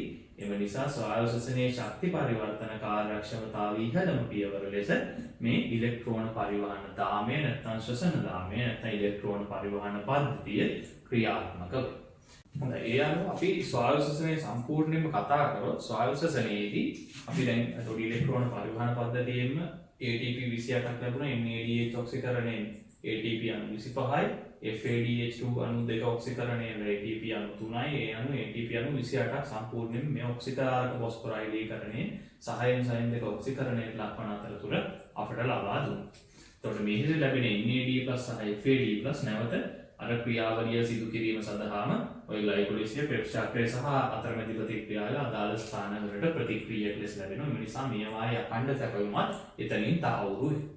එතකොට අපි කතා කරොත් එහෙනම් ඉලෙක්ට්‍රෝන පරිවහන පද්ධතියෙන් ATP අණු 28ක් ලැබුණා.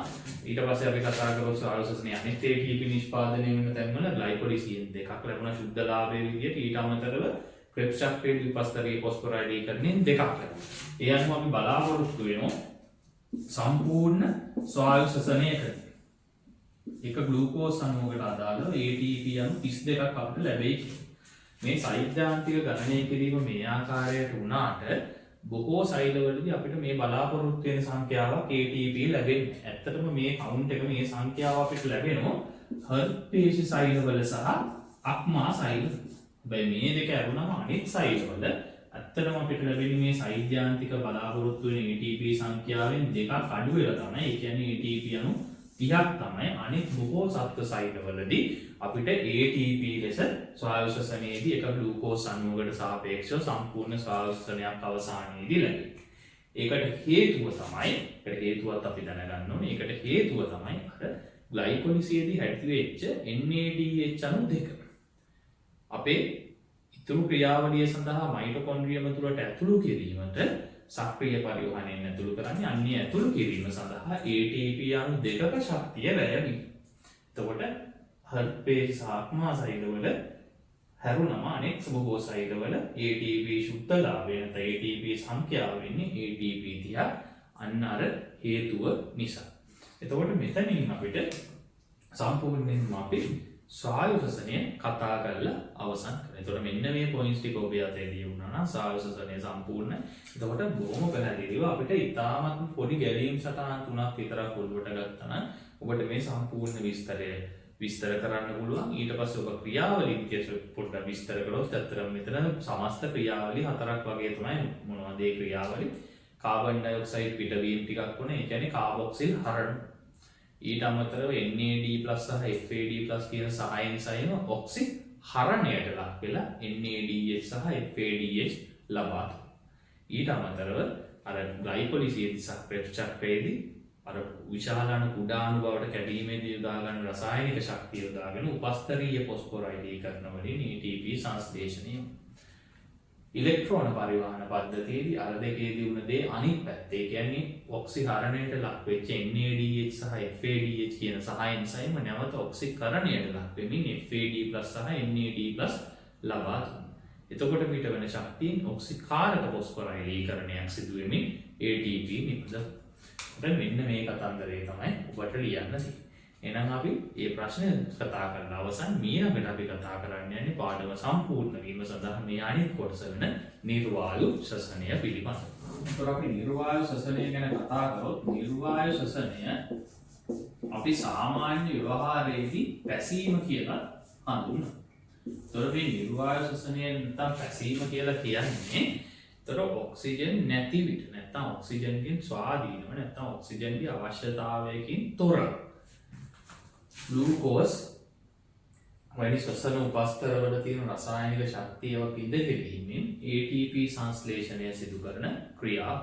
එතකොට ඇත්තටම මේකෙදි ග්ලයිකොලිසිය කියන ස්ටෙප් එක අපේ සෛලෝප්ලාස්මයේ වෙච්ච එහෙමම සිදු වෙනවා. එතකොට ඔබට මතක ඇති ග්ලයිකොලිසිසේදී උනේ කාබන් 6 අපේ සංයෝගය වෙච්ච ග්ලූකෝස් කාබන් 3 පයිරුවේට් අණු දෙකකට විදරනවා. නේ?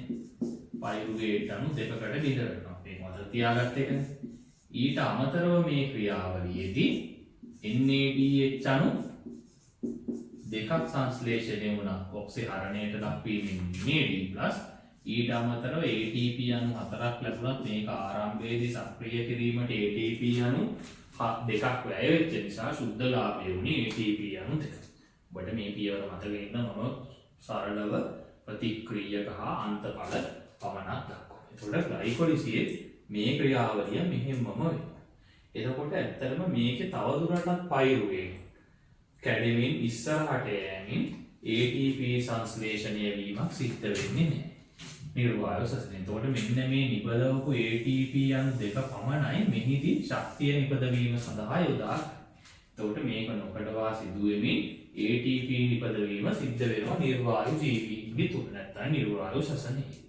එතකොට මේකෙදි අපි දන්නවා දැන් එතකොට මෙතන සිද්ධ වුණා උපස්තර අපේ ඔක්සිකරණය NAD+ කියන සහ එන්සයිම් දෙක ඉලෙක්ට්‍රෝන හා H+ ලබා ගනිමින් NADH බවට පත් වෙනවා. නමුත් එතකොට මේ ක්‍රියාව දිගින් දිගටම ATP සංශ්ලේෂණය සඳහා සිදු වෙද්දී NADH හැදෙනවා. නමුත් මේ NAD+ ෆ්‍රී සයිකල් දුන්නේ නැත්නම් ප්‍රතිචක්‍රීකරණය වුනේ නැත්නම් යම් වෙලාවකදී මේ NAD+ අවසන් වුණාම මේ ප්‍රතික්‍රියාව ඉදිරියට යන්න බැරි තත්ත්වයක් පැන නගිනවා. ඒ කියන්නේ NAD+ සීමාකාරී වෙනවා.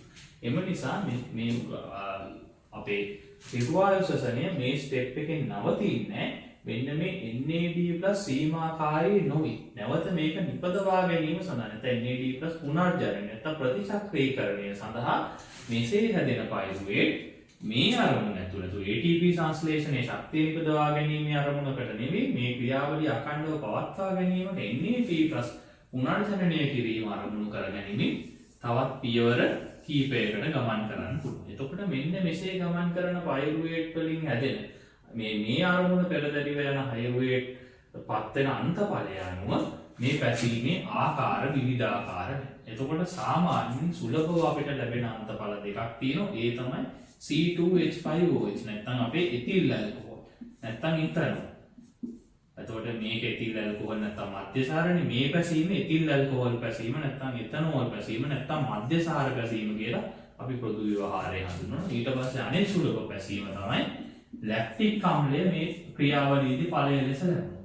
ලැක්ටික් අම්ල පැසීම සිද්ධ. එතකොට අපිට මෙන්න මේ පිළිබඳව තමයි කතා කරන්න තියෙන්නේ නිර්වායු ශ්වසනයේ යටතේ. ඒතර නිර්වායු ශ්වසනයේ යටතේ ප්‍රධානව ලැබෙන ඵලය ලැබෙන එතිල් ඇල්කොහොල් නැත්නම් මධ්‍යසාර පැසීමයි ලැක්ටික් අම්ල පැසීමයි තමයි අපි ඊළඟට කතා කරන්න තියෙන්නේ. එතකොට ඇත්තටම මේ ස්ටෙප් එකේදී ඇත්තටම මෙතන ග්ලයිකොලිසියෙන් තමයි අවශ්‍ය ATP සංශ්ලේෂණය සිදු වෙන්නේ. ඉතුරු පියවර ගණනාව ගමන් කරන්නේ එකම අරමුණ NAD+ සීමාකාරී නොවි පවත්වා ගැනීම සඳහා NAD+ පුනර්ජනනය.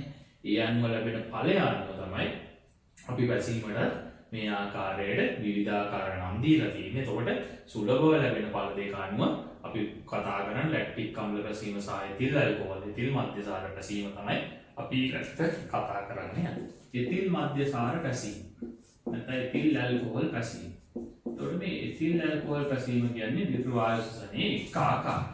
එතකොට මේකෙදි පළවෙනි ස්ටෙප් එක වෙච්ච අපේ ග්ලයිකොලිසිය එසේම සිදු වෙනවා. ග්ලයිකොලිසියේදී ග්ලූකෝස් කාබන් 6 සංයෝගය අපේ කාබන් 3 පයිරුවේට් අම්ල අණු දෙකකට කැඩෙනවා. ඒ අතරතුර NADH අණු දෙකක් හා ඔක්සිහරණයෙන් ATP අණු දෙකක් ප්‍රතිඵල ලෙස ලැබෙනවා.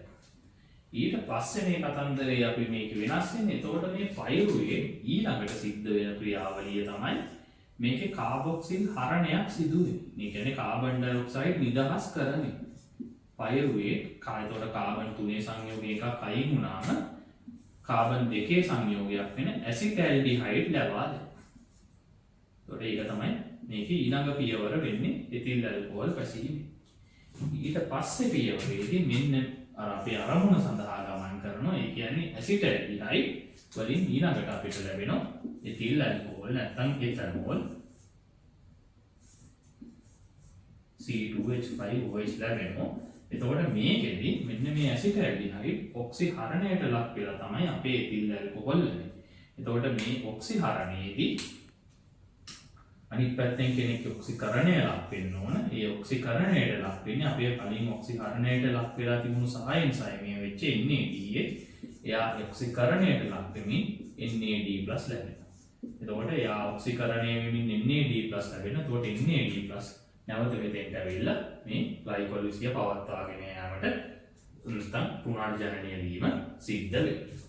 එතකොට මෙන්න මේ කතන්දරය තමයි අපේ ඉතිල් මධ්‍යසාර පැසීමේදී සිද්ධ. එහෙනම් මේකේ අවසන් ඉලෙක්ට්‍රෝන නැත්නම් H+ ප්‍රතිග්‍රාහකය ලෙස ක්‍රියා කරන්නේ නැත්නම් ඔක්සිහරණයට ලක් වෙන්නේ කාබනික සංයෝගයක් වන ඇසිටල්ඩිහයිඩ්. එහෙනම් අපි ඉතිල් මධ්‍යසාර පැසීම ගැන කතා කරොත් ඉතිල් මධ්‍යසාර පැසීම නිර්වායු ශ්වසනයේදී සිද්ධ වෙන බොහෝ බැක්ටීරියා සහ දිලියරවල ඒ වගේම ශාක සෛල තුන.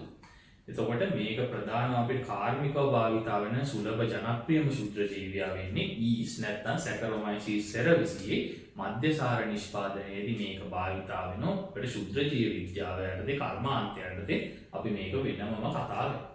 එතකොට මේකේ පළවෙනි පියවර ලෙස ග්ලයිකොලිසිය සිද්ධ වෙනවා. ග්ලයිකොලිසිය ප්‍රතිඵල ලෙස ග්ලූකෝස් සංවර්ධනය වැටීමෙන් පයරුවේට් අණු දෙකක් NADH අණු දෙකක් සහ ATP අණු දෙකක් ලැබෙන මේ තමයි ශක්තිය අවශ්‍යතාවය සඳහා යොදා ගන්න.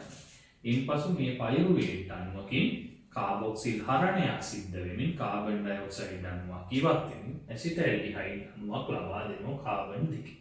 මේ ඇසිටල්ඩිහයිඩ් ඔක්සි හරණයට ලක් වෙමින් එතිල් ඇල්කොහොල් ලබා දෙනවා. එවිට අනිත් පැත්තෙන් NADH කියන සහායන් සයනය ඔක්සිකරණයට ලක් වෙලා NAD+ කියන ඔක්සිකරණය වූ අවස්ථාවේ සහායන් සයනය ලබා දෙමින් මේ ග්ලයිකොලිසිය ඉදින් දිගටම සිදුවීම සඳහා NAD+ සීමාකාරී වීමෙන් ඇනහිටීම වැළැක්වීම සඳහා නිරන්තර NAD+ සැපයුමක් සහතික කරනවා.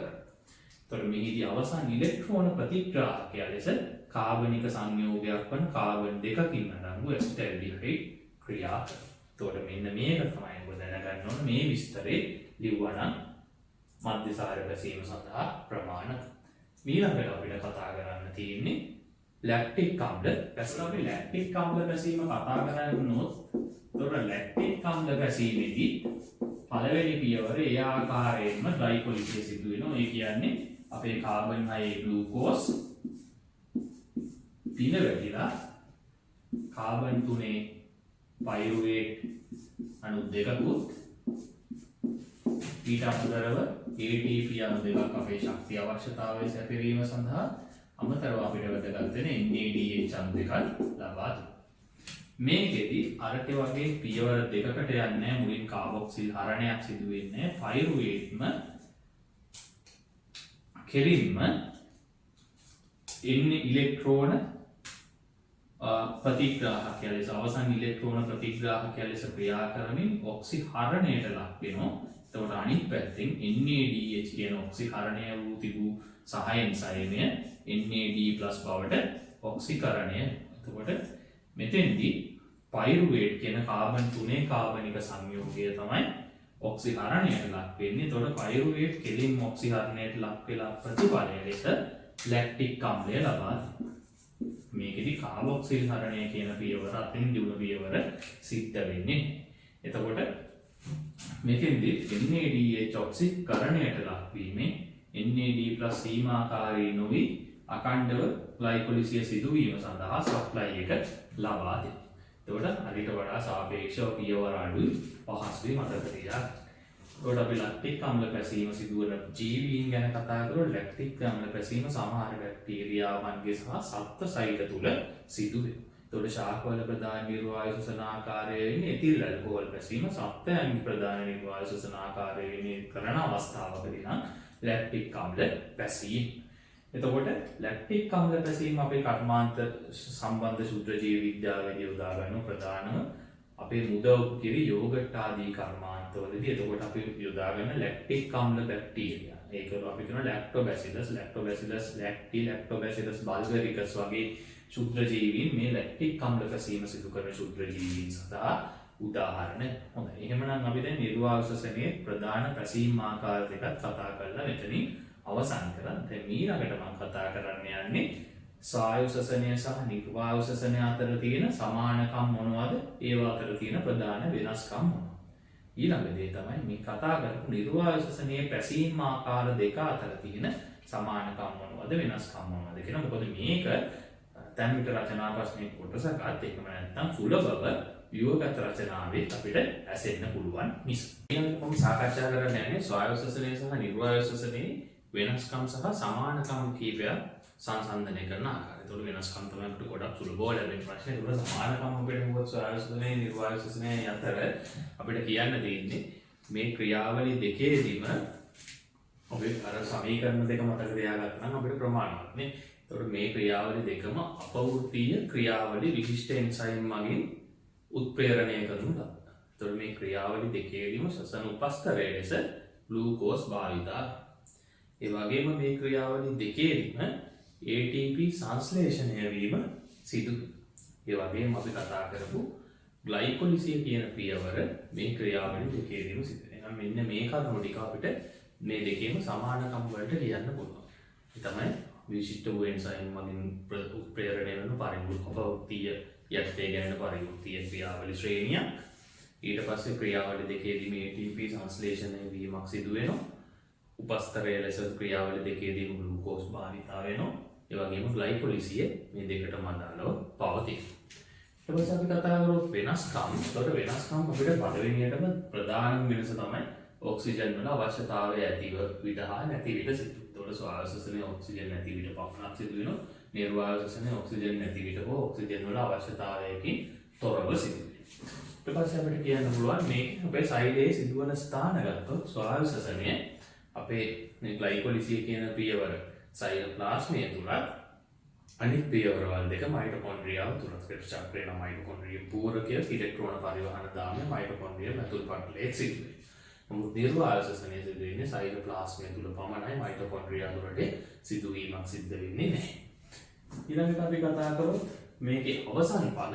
එතකොට අපි ගන්න ස්වායුෂසනයේ නම් අවසන් ඵල ලෙස අපිට ලැබෙන්නේ ග්ලූකෝස් අණුවකට අදාළව කාබන් ඩයොක්සයිඩ් සහ ජලය ඊට අමතරව ATP නිෂ්පාදනය සිද්ධ වෙනවා. නිර්වායුෂසනයේදී අන්තඵල ලෙස අපි දැක්කා ලැක්ටික් අම්ල පැසීමේදී නම් ලැක්ටික් අම්ලය, එතිල් මධ්‍යසාර පැසීමේදී නම් එතිල් ඇල්කොහොල් සහ කාබන් ඩයොක්සයිඩ් අවසන් ඵල ලෙස ලබා දෙනවා ATP ලැබෙන අතර. එතකොට නම් අවසන් ඵල අනුවත් මේ දෙක වෙනස් වෙනවා. ඊට පස්සේ අපි කතා කරමු ස්වායුෂසනයේදී ඔක්සිජන් පරිභෝජනය කිරීම කාබන් ඩයොක්සයිඩ් නිදහස් වීමකුත් සිදු වෙනවා. ඒ කියන්නේ ශ්වසන වායු උවමාරුවක් සිදු වෙනවා. නමුත් නිර්වායුෂසනයේදී ඔක්සිජන් වල භාවිතා වීමක් නැති හින්දා එසේ ශ්වසන වායු උවමාරුව කියන ක්‍රියාවලියක් සිදු වෙන්නේ නැහැ.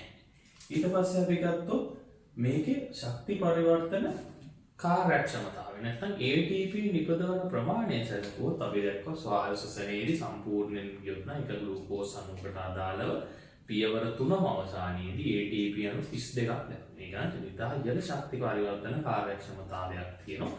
නමුත් අපි දැක්කා නිර්වායුෂසනයේදී ග්ලයිකොලිසියේදී ලැබුණු ATP අණු 2 විතරයි ලැබුණේ. ඒ නිසා ATP බවට නැත්නම් ශක්ති පරිවර්තනය කිරීමේ කාර්යක්ෂමතාවය ඉතාමත්ම පහළ මට්ටමක තමයි පවතින්නේ.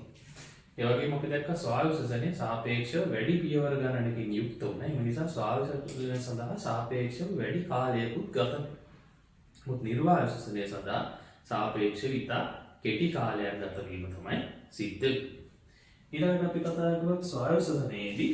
ඒතකොට ස්වායුෂසනයේ පෙන්වන ජීවීන් ගත්තොත් ස්වායුෂසනයේ සාපේක්ෂව උසස් පරිණාමිකව පසුව පරිණාම විකසනය වෙච්ච ජීවීන් තමයි පෙන්වන්නේ. සාපේක්ෂව දියුණු ජීවීන් නිර්වායුෂසනයේ සාපේක්ෂ ශුද්ධ ජීවීන් සහ පරිණාමිකව නොදියුණු ජීවීන් තමයි. අපි මේ ශ්වසනයන් දෙක ආරම්භ වූ කාලවකවානුව කතා කරොත් ඉතාමත්ම ඈත කාලයේ සිටම නිර්වායුෂසනය පැවතුණා. ඊට සාපේක්ෂව මෑත කාලීනව තමයි නිර්වායුෂසනය විකසන පරිණාමය වූ කාලයට සාපේක්ෂව ස්වායුෂසනයේ ඇතිවීම සිදු. ඒ නිසා ඔන්න ඔය වගේ කරුණු කීපයක් අපිට මේ කරුණු වලින් අරගෙන මේ ස්වායු ශාසනය සහ නිර්වායු ශාසනයට සමානකම් සහ වෙනස්කම් ලෙස දක්වන්න. හොඳයි ඊළඟට අපි කතා කරන්නේ නිර්වායු ශාසනයේ ආකාර දෙක වෙච්ච එතිල් මධ්‍යසාර පැසීමයි ලැක්ටික් අම්ල පැසීමේ සමානකම් සහ වෙනස්කම් පිළිබඳව. ඒකට අපි මේ දෙකේ සමානකම් බැලුවොත් අපිට කියන්න පුළුවන් මේ ක්‍රම දෙකම අපවෘත්තීය ක්‍රියාවලි ඔක්සිජන් වල අවශ්‍යතාවයකින් තොරව නැත්නම් ඔක්සිජන් නොමැති විට මේ ක්‍රියාවලි දෙක සිදු වෙනවා. මේ ක්‍රියාවලි දෙකම සිදු වෙන්නේ සයිටෝප්ලාස්ම. ඊළඟට මේ ක්‍රියාවලි දෙකේදීම ග්ලයිකොලිසිය කියන පියවර සිද්ධ වෙනවා. ඒ වගේම මේ ක්‍රියාවලි දෙකේදීම ATP අණු දෙකක් ප්‍රතිඵල ලෙස ලැබෙනවා. ඒ වගේම මේ ක්‍රියාවලි දෙකේදීම අවසන් ඉලෙක්ට්‍රෝන ප්‍රතිග්‍රාහකය ලෙස ක්‍රියා කරන්නේ නැත්නම් NADH ඔක්සිකරණයේදී ඔක්සිහරණයට ලක් වෙන්නේ කාබනික සංයුග. එතකොට අන්නේ ඒ ටික අපිට මේ දෙකේ සමාන වෙනස්කම් විදිහට දක්වන්න පුළුවන්. ඒ වගේම අපිට අර නිර්වායු ශාසනය සහ ස්වායු ශාසනය කලින් කතා කරපු එකේ වෙනස්කමකට අපිට මේ ඉලෙක්ට්‍රෝන අවසන් ඉලෙක්ට්‍රෝන ප්‍රතිග්‍රාහකයේ කතාව කියන්න පුළුවන්. වෙනස්කමක් විදිහට ස්වායු ශාසනයේදී නම් ඔක්සිජන් කියන අකාබනික ද්‍රව්‍ය තමයි අවසන් ඉලෙක්ට්‍රෝන ප්‍රතිග්‍රාහකය ලෙස ක්‍රියා කරේ. නිර්වායු ශාසනයේදී එතිල් අපේ ඇසිටල්ඩිහයිඩ් හරි එහෙම නැත්නම් පයිරුවේට් කියන කාබනික සංයෝගය තමයි අවසන් ඉලෙක්ට්‍රෝන ප්‍රතිග්‍රාහකය ලෙස ක්‍රියා කරන්නේ. ඒකට ඒක මට කියන්න අමතක වුණා. ඒකට ඒකේ දෙන පොයින්ට් එකක් විදිහට අපිට දාගන්න පුළුවන්. හොඳයි. ඒ සමානකම්ය අපි කතා කරන්නේ නිර්වායු ශාසන ආකාර දෙක අතර. දැන් නිර්වායු ශාසන ආකාර දෙක අතර අපි වෙනස්කම් කතා කරොත් අපිට කියන්න පුළුවන් දේවල් තමයි එතිල් මධ්‍යසාර පැසීමේදී අපි දැක්කා කාබන් ඩයොක්සයිඩ් ඉවත් වීමක් නැත්නම් කාබොක්සිල් හරණයක් සිදු වුණා පයිරුවේටින් ඇසිටල්ඩිහයිඩ් බවට පත් වීම. නමුත් ලැක්ටික් අම්ල පැසීමේදී එසේ කාබන් ඩයොක්සයිඩ් ඉවත් වීමක් නැත්නම් කාබොක්සිල් හරණ ක්‍රියාවලිය සිදු වුණේ නැහැ. ඊළඟට අපිට කිව්වොත් අනිත් වෙනස තමයි මේ ක්‍රියාවලි දෙකේදී අවසන් ඉලෙක්ට්‍රෝන ප්‍රතිග්‍රාහකයක් පිළිබඳ. එතකොට එතිල් මධ්‍යසාර පැසීමේදී අවසන් ඉලෙක්ට්‍රෝන ප්‍රතිග්‍රාහකය ලෙස ක්‍රියා කර කාබන් දෙකේ සංයෝගයක් වෙච්ච ඇසිටල්ඩිහයිඩ්. නමුත් ලැක්ටික් අම්ල පැසීමේදී කාබන් 3 සංයෝගයක් වෙච්ච පයිරුවේට් ඍජුවම කෙලින්ම අවසන් ඉලෙක්ට්‍රෝන ප්‍රතිග්‍රාහකය ලෙස ක්‍රියා කරමින් තමයි ලැක්ටික් අම්ලය සෑදීමට දායක වෙන්නේ. ඊළඟට අපි එතිල් මධ්‍යසාරය පැසීම කතා කරොත් අපේ සත්ත්වයන් විශේෂයෙන් මාංශ පේශි තුල පේශි සෛල තුල නිර්වායු ශාසනයේදී ලැක්ටික් අම්ල පැසීම තමයි සිද්ධ වෙන්නේ. ශාක සෛල තුල නිර්වායු ශාසනය වෙන අවස්ථාවල එතිල් මධ්‍යසාර පැසීම තමයි එහිදී සිදු. ඊළඟට අපි කතා කරොත් තවත් වෙනස්කමක් විදියට ඒකට එතිල් ඇල්කොහොල් පැසීම අපි කාර්මික රසායනයේ මධ්‍යසාර පැසීමේදී ප්‍රධාන වී සැකරොමයිසිස් සෙරවිසීම වෙනුත් ලැක්ටික් අම්ල පැසීම කාර්මිකව අපි මුදවාපු කිරි සහ යෝගට් කර්මාන්තයේදී ලැක්ටෝබැසිලස් ගණයන් විසිනුත් සිදු කරනු ලබනවා. ඒතකොට අනිවාර්ය වෙනස්කම් ටිකක් තමයි අපිට මෙතන වෙනස්කම් පැත්තට ලියන්න පුළුවන්. මේවා ඇත්තටම අපි අර කරුණු ටික දන්නා නම් විතර ලියන්න පුළුවන් දේ. එතකොට ඔන්න ඔය කරුණු ටිකත් සමගම සම්පූර්ණයෙන්ම ශ්වසනය සම්බන්ධ කොටස අවසන් කරනවා. එතකොට මේ පිළිබඳව ඔබගේ අතර මේ පාඩම 2022 දරුවන් ප්‍රදානව තියරි ඉගෙනීම ආරම්භ කරගෙන 2022 දරුවන්ගේ 21 විභාගයට මුහුණ දෙන දරුවන්ට රිවිෂන් එකක් විදිහට අපි අර මේවට ලැබුණු ප්‍රශ්නයක් සාකච්ඡාවක් සැටියට තමයි මම ඉදිරිපත් කරේ. ඒතකොට මේ සම්බන්ධව ඔබගේ අදහස් යෝජනා විවේචන මොනවා හරි තියෙනවා නම් අපිට පහලින් ලින්ක් එකේ කමෙන්ට් එකකින් දක්වන්න.